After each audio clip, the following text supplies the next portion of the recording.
Bulletin की शुरुआत करते हैं भोपाल से मिल रही इस खबर के साथ, जहां निकाय चुनाव के लिए बीजेपी ने फॉर्मूला तय कर लिया है। आपको बता दें, मंडल अध्यक्ष की सिफारिश पर अब पार्षद का टिकट मिलेगा। जमीनी कार्यकर्ताओं को मौका देने की कवायद तेज है। वहीं कांग्रेस ने भी टिकट देने का जो फॉर्मूला है उसको तय कर लिया है। जिला कांग्रेस कमेटी की सिफारिश पर ही अब पार्षद को टिकट मिलेगा। वहीं दोनों पार्टियों का स्थानीय नेताओं पर जोर नजर आ रहा है।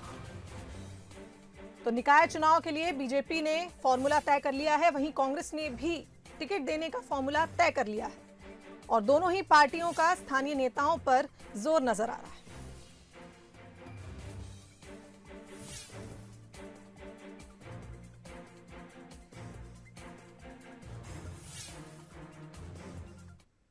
देखिए, भारतीय जनता पार्टी में अगर सबसे महत्वपूर्ण इकाई कोई है तो वो मंडल अध्यक्ष है हमारा। हम बात बूथ की करते हैं, बूथ पे काम करने वाले कार्यकर्ता की बात करते हैं। जब चुनाव की बात आती है तो हमारे उसी कार्यकर्ता की सलाह महत्वपूर्ण होगी। इसलिए आने वाले नगर निगम चुनाव में नीचे से नाम आए, जो भी कार्यकर्ता चुनाव लड़ेगा वो मंडल की रिकमेंडेशन कराए। मंडल अध्यक्ष की रिकमेंडेशन बहुत इंपॉर्टेंट रहेगी। मंडल अध्यक्ष जिस कार्यकर्ता का नाम सुझाएगा, निश्चित रूप से वो चुनाव लड़ेगा।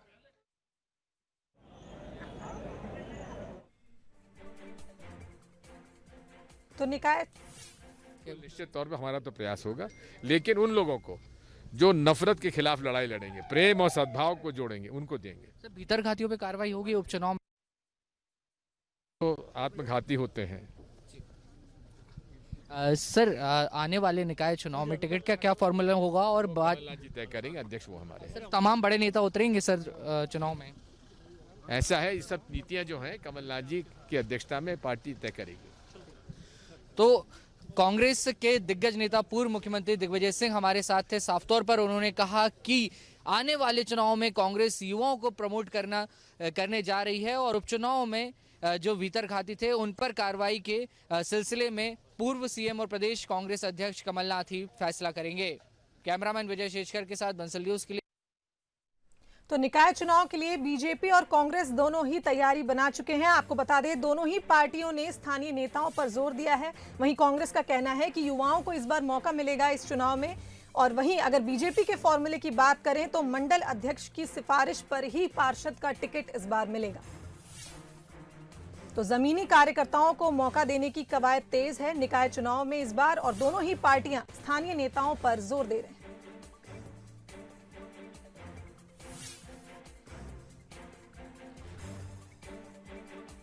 इस खबर पर अपडेट के लिए हमारे साथ जुगल किशोर शर्मा जुड़ चुके हैं लाइव। जुगल, आपसे जानना चाहेंगे कि निकाय चुनाव का बिगुल बज चुका है और ऐसे में दोनों ही पार्टियों ने स्थानीय नेताओं पर जोर दिया है। क्या आपको लगता है बीजेपी ने क्या फॉर्मूला तय किया है? देखिए, निश्चित रूप से नगरीय निकाय चुनाव बेहद ग्राउंड लेवल पे होते हैं, मैदानी स्तर पे होते हैं। इसलिए जो युवा नेतृत्व है, बीजेपी हमेशा युवा नेतृत्व की बात करती है और कांग्रेस भी अब युवा नेतृत्व की तरफ आगे बढ़ती दिख रही है।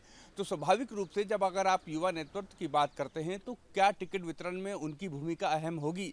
बीजेपी ये मान के चलती है कि जो मंडल अध्यक्ष, चूँकि मंडल अध्यक्ष जो होता है वो बीजेपी संगठन की सबसे छोटी और सबसे महत्वपूर्ण इकाई होता है। वही वार्ड कार्यकर्ताओं के पास जाता है, वही वार्ड जो जहाँ से पार्षद चुने जाते हैं उसके घर घर तक पेड़ रखने वाला जो कार्यकर्ता है संगठन की तरफ से एक प्रतिनिधि होता है, वो मंडल अध्यक्ष होता है। तो इस लिहाज से बीजेपी ने तय किया है कि जो मंडल अध्यक्ष जिसकी सिफारिश करेगा, चूँकि वो ग्राउंड लेवल का या मैदानी स्तर का सबसे महत्वपूर्ण कार्यकर्ता है बीजेपी का, इसलिए उसके पास तमाम समीकरण होते हैं। व्यक्ति जो भी चुनाव की उम्मीदवारी कर रहा है उसके बारे में पूरी जानकारी होती है। तो इसलिए मंडल अध्यक्ष की सिफारिश के बाद ही अब पार्षद का टिकट दिया जाएगा, ये बीजेपी ने तय कर लिया है। और एक मंडल के अगर हम बात करें तो एक मंडल के अंदर करीब 3 या 4 वार्ड होते हैं। तो इन 3-4 वार्डों में किसको उम्मीदवारी मिलेगी ये मंडल अध्यक्ष तय करेगा। इधर कांग्रेस ने भी इसी फार्मूले को अपनाने की शुरुआत कर दी है। कांग्रेस भी चाहती है कि जो जमीनी कार्यकर्ता है, जो जमीन से जुड़ा हुआ है, उसी कार्यकर्ता को टिकट दिया जाए, ताकि एक आम जनता के बीच में एक जो चेहरा, जाना पहचाना चेहरा है, उस चेहरे को मौका देंगे तो संभव है कि वो जो नगरीय निकाय चुनाव में अपेक्षा के अनुरूप कांग्रेस काम कर सकती है, जीत हासिल कर सकती है। कांग्रेस और बीजेपी का फार्मूला दोनों का ही पिछले नगरीय निकाय चुनाव में उतना प्रभावी रूप से लागू नहीं हो पाया था। पैराशूट लैंडिंग से कई जो नेता हैं, जो सीनियर नेता हैं, जो प्रदेश स्तर के नेता हैं, उन्होंने पार्षद का चुनाव लड़ा था और वो हार भी गए थे। कई ऐसे नेताओं के नाम सबके सामने हैं जो प्रदेश स्तर के नेता थे, लेकिन जब पार्षद की बारी आई तो उन्होंने एक एक वार्ड जो सुविधाजनक लगा उन्होंने चुन लिया और उस पार्षद का चुनाव वहाँ से लड़ा। कई उसमें से जो प्रत्याशी थे प्रदेश स्तर के नेता चुनाव हार गए थे। तो इस लिहाज से अब बीजेपी नहीं चाहती कि इस तरीके से कोई पैराशूट लैंडिंग हो और उसके कारण जो आम कार्यकर्ता है, जो बूथ का कार्यकर्ता है, जो मेहनती कार्यकर्ता है, उसको दरकिनार कर दिया जाए। इसलिए बीजेपी ने फार्मूला तय किया है। कांग्रेस भी लगभग इसी राह पे चल रही है और इस बार नगरीय निकाय चुनाव में दोनों ही दल चाहते हैं कि युवाओं की फौज टीम तैयार हो जाए।